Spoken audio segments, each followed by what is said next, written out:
Maple here with another exciting video for you all today. So it has been a while since I've made a video. The light is leaving my house and my nice camera hates me.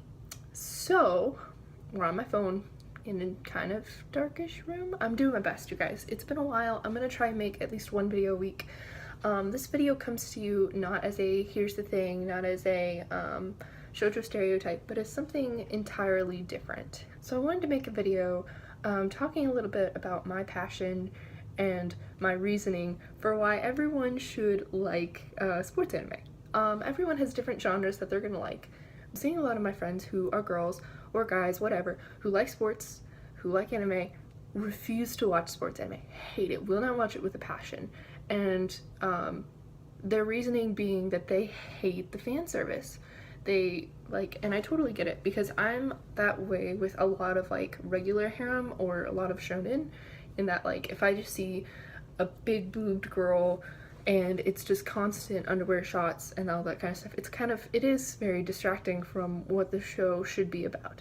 Now there are exceptions to that. Obviously I really like Re:Zero and I really like Keijo, and those are very fan servicey, but I completely understand people's reasoning for why they don't want to watch that.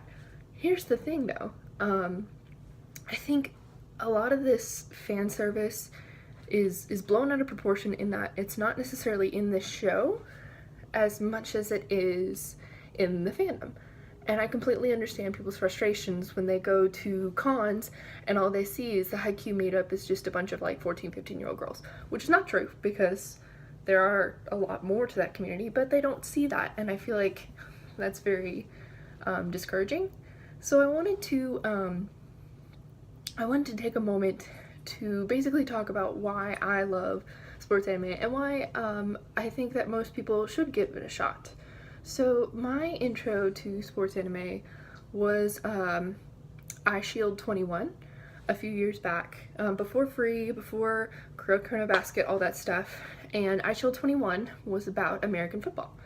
And it's this ridiculous show. I mean, it's really good, but it's ridiculous. They have like abilities and stuff, and going to many football games throughout my years as a bandy and a sister of a brother who played football, you definitely pick up that I'm like, what are the refs doing at this time?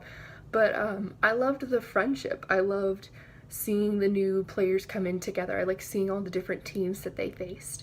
And so seeing iShield 21 and then going on to see a bunch of different series is very nice. But I guess my next big series after that was Free, which Free gets such a bad name because there's so much fan service, and I completely understand. I ship a lot of the characters, but I understand some people are like, look, I don't want to see a series where the whole fandom is just a bunch of girls shipping a bunch of guys, which, to be honest, that is what a lot of Free is. But the show does such a good job. It's beautiful. First of all, it's beautiful to watch. It's gorgeous to watch. Second of all, having taught swim lessons for 3 years and all that jazz, and taking swim lessons and stuff growing up, it was wonderful to see swimming competitions seen in such a positive light, and Kyoto Animation did such an amazing job. But seeing all these diverse characters who swim each different style and helping each other struggle through daily life and stuff is really appealing. It's really nice. Shows like Haikyuu, I cannot, and people, I feel like it's weird because Free has a reputation for having a lot of fan service, but there's also like Haikyuu has a weird amount of people who say that there's a lot of fan service. If you like volleyball, watch Haikyuu. They actually show a bunch of footage of them playing the game. It's not just like, okay, we played, we lost, whatever. No, they take you through every match, and you find yourself, as you're introduced to every team, oh my god, by the end of the episode, you don't care who wins, you just want a team to win. And I may be biased in that some people are like, no, Karasuno all day, every day. But for me, like every team wants to win so bad. They have that passion, and it just makes me think back to when I was in marching band, which isn't a sport, but when I was in competitions and stuff, and everybody wanted the title. They wanted to win so bad. And so you sit there and you're watching the TV and you watch who win and you're rooting for Karasuno and they win and you're just so excited and you're screaming and running around, or that's what I did. I screamed, ran around the apartment, and everybody's like growing together and you want to do it for the third years and the seniors. And do you see what I'm saying? Sports anime is so much more than fan service. I mean, you really get invested in these characters, you get invested in their lives, you want them to win, you watch them grow, and I think what a lot of sports anime do too is it does such a good job showing winning and losing, you know? It's not just teams that are just gonna win, you know? They show how each of the characters react to loss. They show how they come back and I mean, sometimes it's like monologues, you know, halfway through the game, but a lot of times it is, you know, we're gonna go back, we're gonna practice, we're gonna work really hard and make it work so that next game we will win. And it's so endearing, it's so passionate.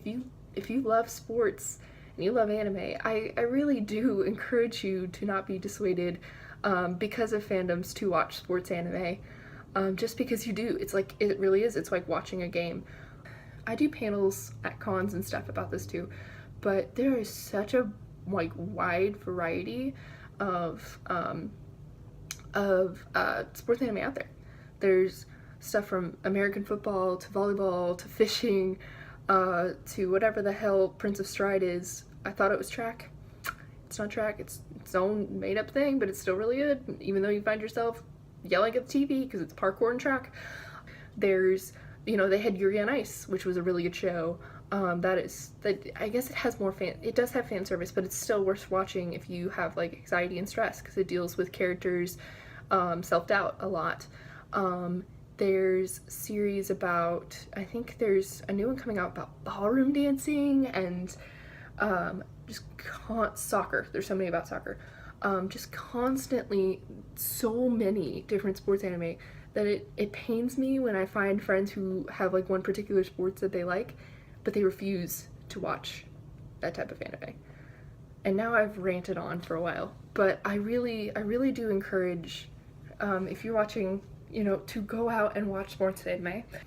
Which leads me into my next part, as I'm also going to be starting a series, says the person who never finishes or actually gets a series going, but I am going to start a series about sports anime tropes as well. I've been meaning to do this for a while, just talking about all the ridiculousness, from mid-air monologues to superpowers to first year optimism, you know, or do it for the third years. There's so many different tropes, and I'm very excited to start this series, so I hope that you stick by and watch. I hope you really enjoyed this video. If you have any more reasons why people should watch sports anime, or you yourself have suggestions of really good series to start, be sure to comment in the section below, because I want to get as many people as I can on board with this genre of anime.